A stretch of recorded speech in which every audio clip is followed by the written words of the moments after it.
Hello everybody and welcome to Nick's stream. Today we're going to be checking out our game pickups leading into May 2021. Let's check it out.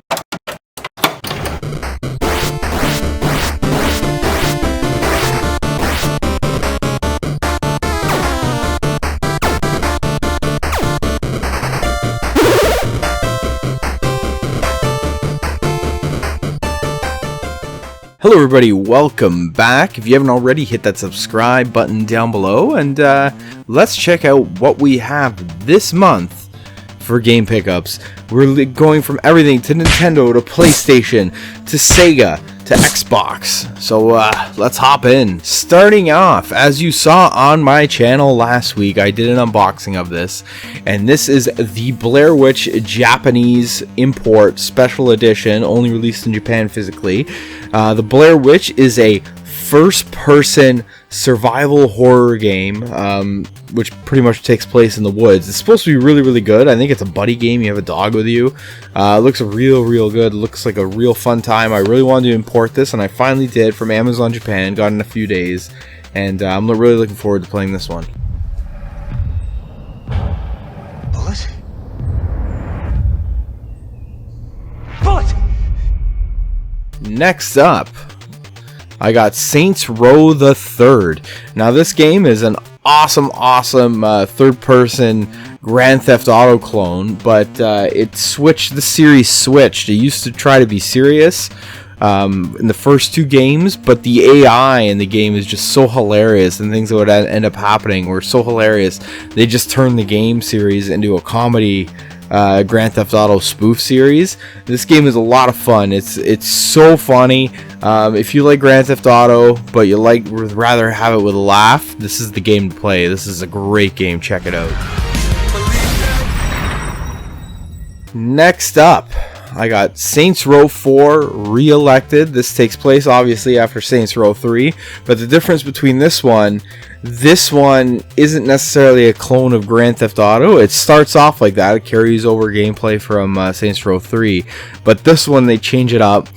This one they did more of a spoof of Prototype or Infamous, where it's more of like a superhero game in this one. So in this one, aliens are attacking Earth, and you get all these superpowers. At one point in the game, you team up with Roddy Piper in it, which is kind of hilarious. This one's a really fun game as well. Different gameplay than the third one, so it offers you a different experience, which is awesome. Let's get this shit started! Next up, I got another first-person survival horror game, but this one's geared more towards kids. This one is Goosebumps: The Dead of Night. Now, this game is, like I said, it's a first-person survival horror game based off the 90s popular books, Goosebumps series. But what's neat about this one is Jack Black actually reprises his role as R.L. Stine in this game, which is kind of funny that he came back for this. From what I've seen of it, it looks pretty fun. It looks like it's got a lot of good puzzles in it, and I can't wait to try this one out. Goosebumps: Dead of Night, a spooky adventure exclusively for consoles and PC. I hate to pop your bubbles! Next up, for the original Xbox, this is an original Xbox exclusive game. As far as I know, it's never left that platform, because this game is not backwards compatible with the Xbox One. I haven't tested it with the 360 yet to see if it plays on there. But this is Voodoo Vince. The original Xbox, what people don't realize, it had a lot of really good third-person adventure games, and this is one of them. And I think Phil Spencer has come on record saying this is one of his favorite games on the original Xbox. So I picked this up from a seller on Facebook Marketplace with another game, which is you'll see later in this video, and it's a pretty cool game. Check this one out. Bye now! Next up, I got the Taito Legends 2 compilation disc for the PlayStation 2. I don't usually buy these compilation discs, but I bought this one for one specific reason. This compilation disc contains Elevator Action 2.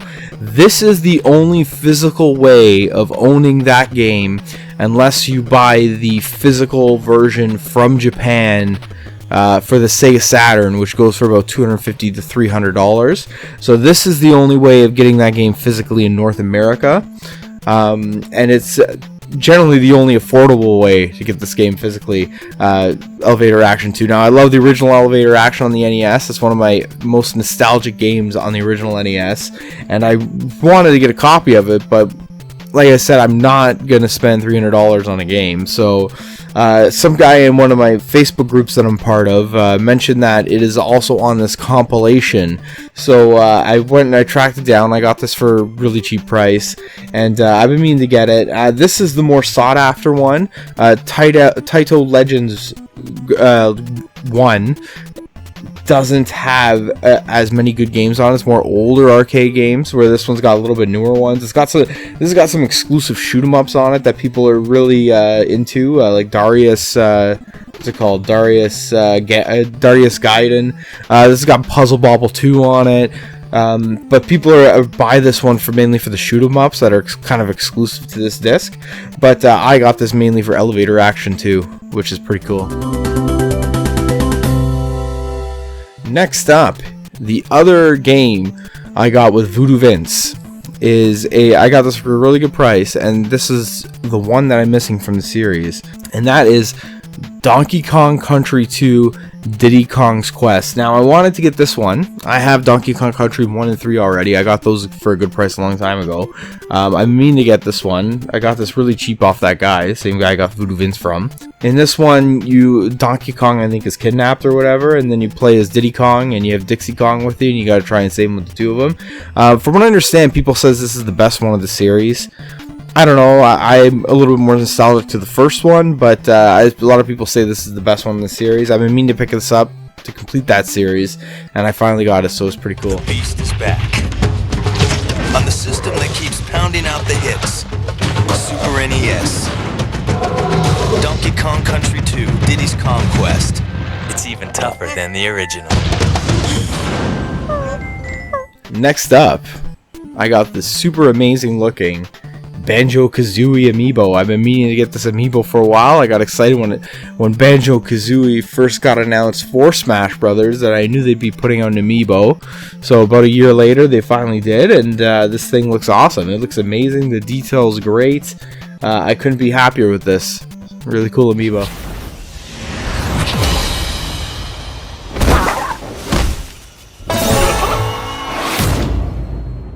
Next up, I'm getting into a lot of Sega Genesis games. I got all from one seller. Same seller that I got a lot of Sega Genesis games from last month. And so I'm going to start off with the first game, an EA game. Now, this game is called the Aquatic Games, starring James Pond. They put James Pond, and essentially it's a mini-game compilation of all these, like, almost water takes on Olympic sports that they put on this. This one I only got because it was only $10. I needed to add it on to get free shipping. That's the main reason why I put this one on. Otherwise, I wasn't too thrilled with it.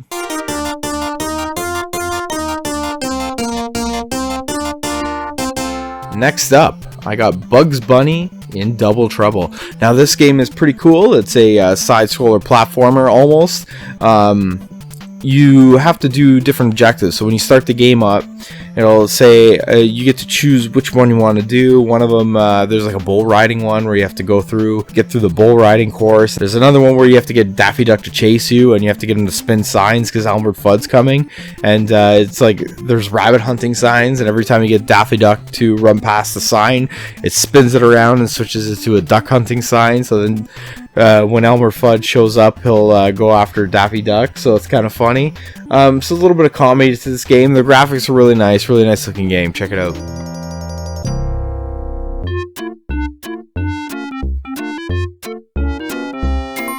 Next up, I got Virtual Bart.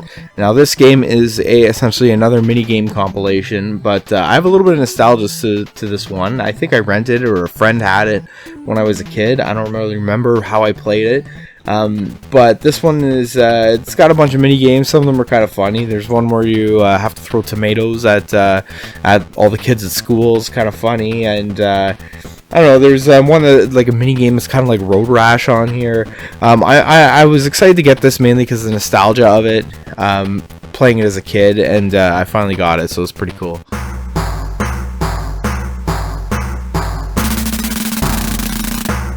Virtual Bart. Oh no.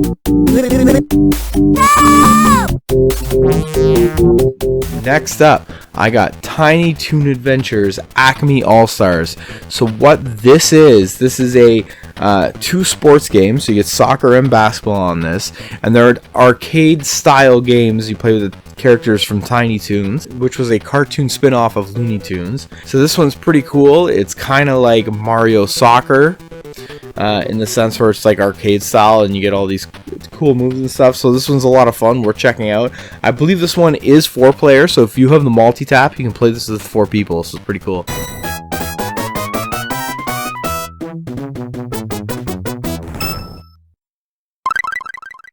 Next up, the last game for the pickups this month is Spot Goes to Hollywood on the Sega Genesis.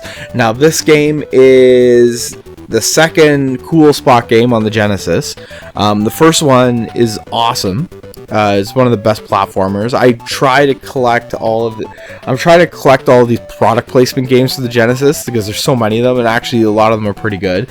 This one isn't as good, so instead of doing a side-scroll platformer like the first one, this one they switch it to an isometric view game. So it's not as fun, but it's still a decent game. It's a good time. Worth checking out.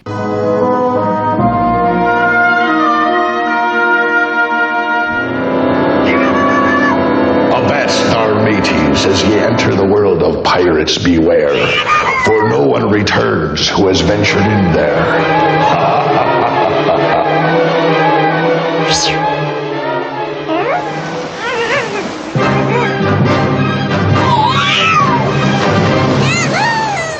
Well, everybody, thanks for checking out these pickups leading to May 2021. If you like what you saw, hit like. If you dislike what you saw, hit dislike. Don't forget to subscribe and leave a comment down below. If you want me to play any of these games in a Let's Play, leave a comment down below and I'll look into it. Thanks for everybody for checking out the video, and we'll see you later.